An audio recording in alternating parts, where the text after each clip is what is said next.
Start right off with one of each the Gate Guardian pieces, one Kashtira, one Suijin, and one Sangha of the Thunder.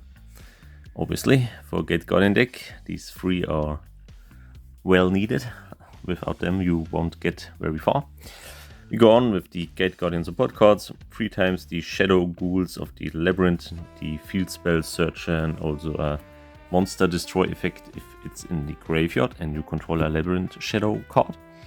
Then also the Heavy Labyrinth Tank, also great card, has the almost same effect as the Field Spell. It searches you the Gate Guardian pieces directly from your deck into your spell and trap zone.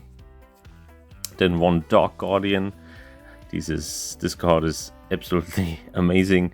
If it's summoned via Dark Element, it is unaffected by monster and spell effects.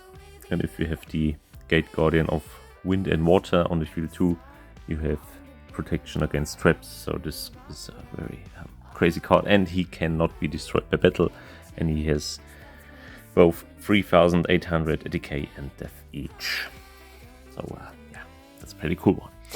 We go on with one Blackwing Zephyrus the Elate, to get it in the grave, activate its effect to get the Gate Guardian field spell back to our hand to trigger it another time, because the Gate Guardian field spell is soft once per turn.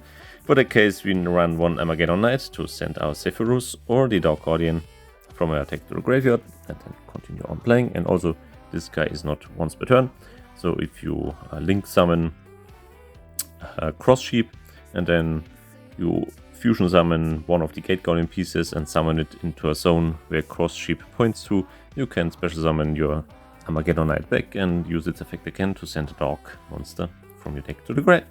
Right, that's for the Gate Guardian related engine, Go on with the Kashtira engine.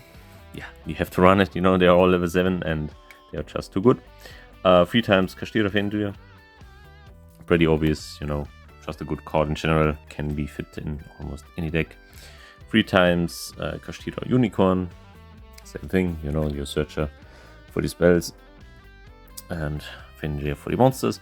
And 2 times Scareclaw Kashtira, very nice card. Helps you a lot against basically all monsters that are a problem, like Aeromex or whatever, One Kashtira Ogre. I'm thinking about playing 2 Kashtira Ogre, but for right now I'm just playing 1. Then 2 Dino Wrestler Pancatrops. This is not a Kashtira related card, but it's a level 7, and it's easy to summon and it has a nice effect. So this deck very handy. And the last 3 monsters are 3 times Dimension Shifter. Yes, here comes the big love. Because in this deck we don't care if our cards get banished or not. And this is probably the most obvious choice to run then. With the spells. 3 times the Labyrinth Wall Shadow. The Gate Guardian field spell that searches you also, like the Heavy Labyrinth Tank, your Gate Guardian pieces. 3 times those. 2 times double attack Wind and Thunder. This is not once per turn, and a quick spell. Very nice to destroy any card on the field as long as you control a Gate Guardian monster. 1 Ryoku Guardian.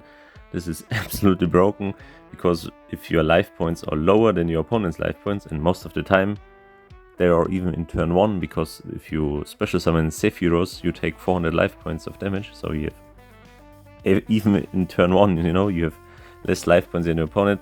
And if you activate that, you halve your opponent's life points just like that. And the Gate Guardian monsters you targeted with Ryoku Guardian gains the decay up to the remaining life points from your opponent. So he has 8,000, he loses 4,000, the half, and then your Gate Guardian monster gains 4,000 decay on top. Yes, very nice. 1 Dark Element, obviously to special summon most of the time the Dark Guardian. You can only also special summon the Gate Guardians combined, the big fusion monster with it, but most of the time it makes sense to summon the Dark Guardian. 3 times the Kashtira Birth. Great support card for level 7 monsters, and of course for the Kashtira monsters. 3 times the Pressured Planet Raidsoff, the Kashtira field spell. 2 times the Sacred Swords of 7 stars. That's a pretty badass name, Sacred Swords of 7 stars. Why this?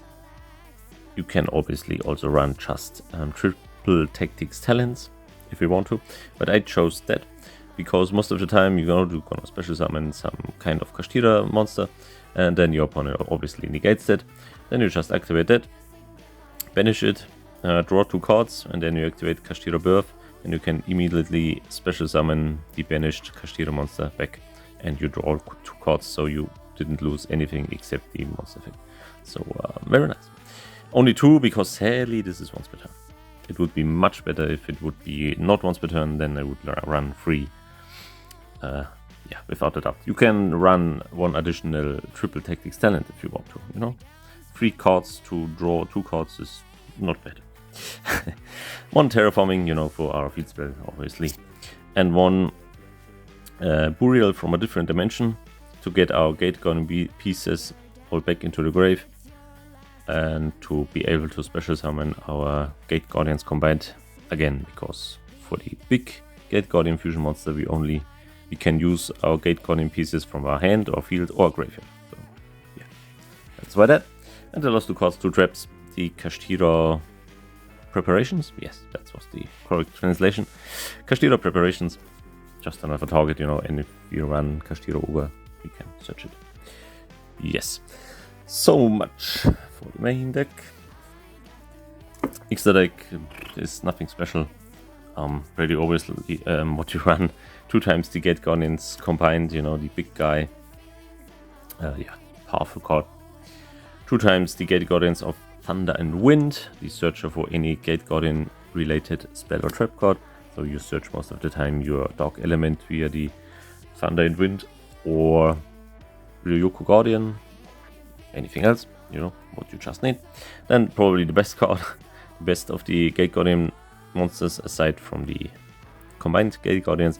Gate Guardians of Wind and Water, 2 times spell and trap negate.